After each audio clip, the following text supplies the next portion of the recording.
Hello दोस्तों, veterans नमस्कार। मैं दीवान सिंह।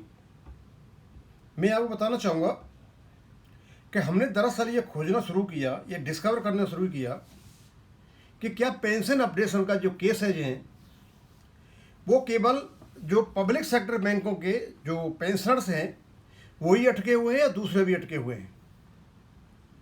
तो हमने कुछ 15 केस लिए और इन 15 केसेज में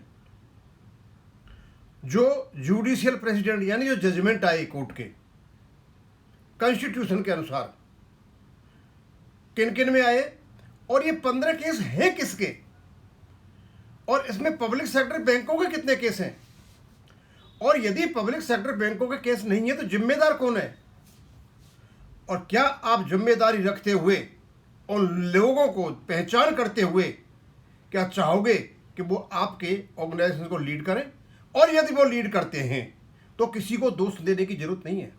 दोषी आप खुद हो, कोई दोषी नहीं है।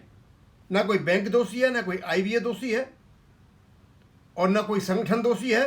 दोषी हो आप, क्योंकि आप उनको खुद चुनते हो, उनको समर्थन देते हो, उनके पीछे खड़े होते हो, तो आप पेंशन मांगने का हक नहीं रखते हो। और यही कारण है आप लोगों ने गलत लोगों को चुना, एक समोसे और चाय पर इनका समर्थन दिया। जैसे कुछ दिन पहले पंजाब बॉर्डर को घेर के पड़े हुए थे लोग, बाग चाय और समोसे पे समर्थन दे रहे थे। लगभग वही कंडीशन बैंक पेंशनर में। ये जो गॉडफादर है इसकी और राकेश टिकैत की एक ही जैसी है।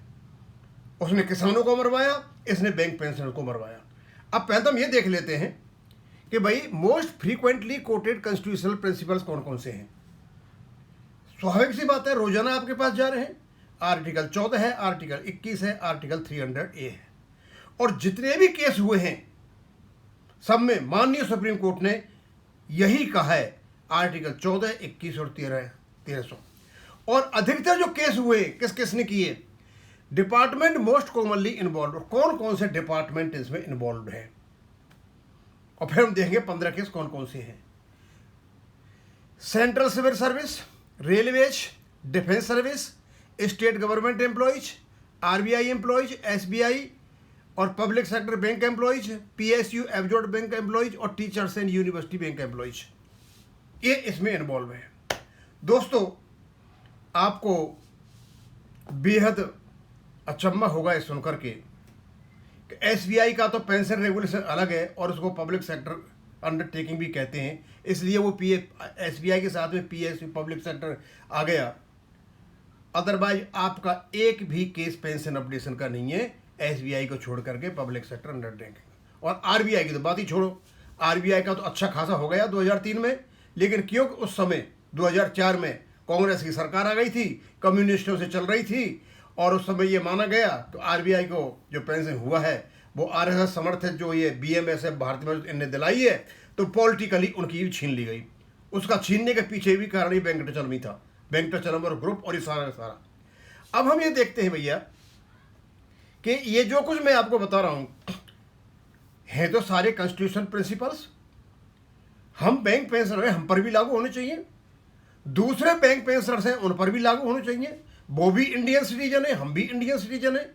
जब नियम बराबर है, काम बराबर है, मेहनत बराबर है, तो फिर बेनिफिट देने में और बेनिफिट को छीनने में ये दो प्रकार के क्लैश कैसे बन गए। आप सिविल सेंट्रल सर्विसेज को, रेलवेज को, डिफेंस को, स्टेट गवर्नमेंट एम्प्लॉयज को, और जो पीएसयू एब्जॉर्ब एम्प्लॉयज है वो भी एक दूसरी बात है, उनको आते ही नहीं है। पीएसयू के तो अपने दूसरे प्रकार से हो जाते हैं। टीचर्स और यूनिवर्सिटी रिटायरीज को, उनको सबको अधिकार मिल जाते हैं, लेकिन बैंक पेंशनर को नहीं मिलती, और वो भी पब्लिक सेक्टर बैंकों को। अब ये देखना पड़ेगा यार, पब्लिक सेक्टर बैंकों में किसको नहीं मिलते।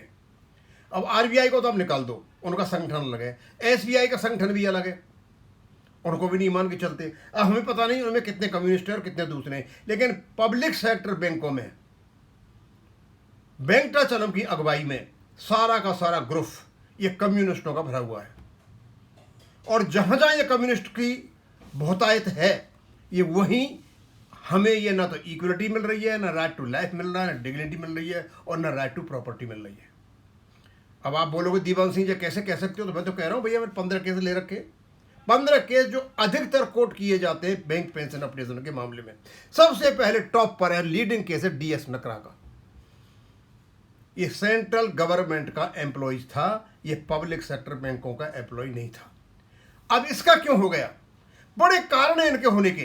पहला कारण तो ये है इसका होने का कि जब इसने केस किया होगा उस समय सारे के सारे central government employees, even principal secretary, under secretary, additional secretary, सारे के सारे पक्ष में होंगे। और इवन उनके क्या नाम है ऑर्गेनाइजेशन भी, कि भाई यदि DS नकरा साहब जीतेंगे तो सबको फायदा होगा, सबने समर्थन किया होगा। यहां उल्टा है।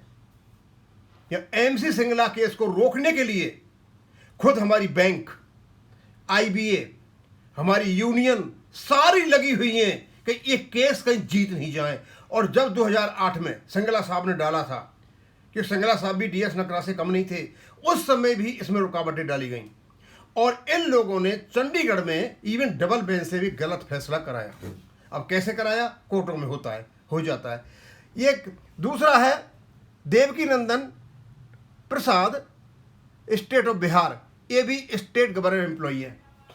इनने बताया कि पेंशन प्रॉपर्टी है और आप प्रॉपर्टी को नहीं छीन सकते हो। तीसरा स्टेट ऑफ झारखंड वर्सेज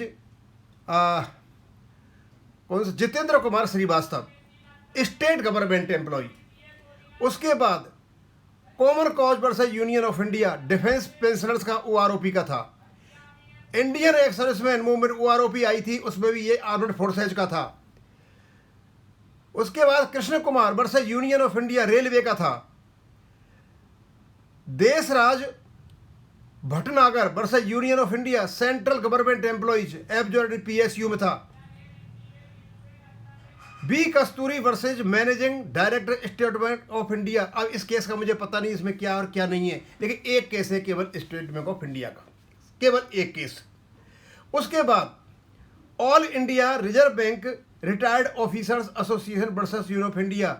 ये जो केस है RBI वालों का, इनका तो होना ही था क्योंकि देवर BMS सपोर्टेड, और RBI का वैसे भी हो गया, आउट ऑफ कोर्ट भी हो गया, अंदर भी हो गया, बाहर भी हो गया, गवर्नर ने कर दिया, सब कुछ कर दिया, उनका छीन भी लिया, यह भी हो गया, वो सब कुछ हो गया।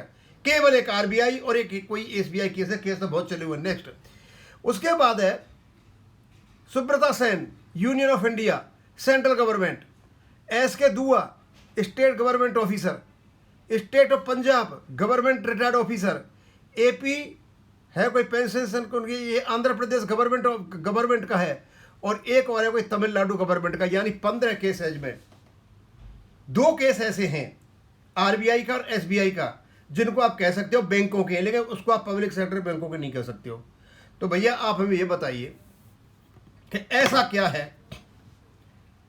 कि ये सारे के सारे कॉन्स्टिट्यूशनल प्रिंसिपल्स, राइट्स और इवन जुडिशियल प्रेसिडेंट जो कोर्ट ने दिए हैं, वो सब पर लागू होते हैं, पब्लिक सेक्टर बैंकों पर नहीं होते हैं। अब ये तो बड़े चौमे की बात है। और जब अंदर जाओगे तो पता चलेगा पब्लिक सेक्टर बैंकों में सिर्फ और सिर्फ इसलिए नहीं होते हैं कि ये जो गैंग ऑफ स्विंडलर्स बैठा हुआ है, ये बेईमानों का झुंड जो बैठा हुआ है हमारी यूनियनों में, इनकी वजह से नहीं होते।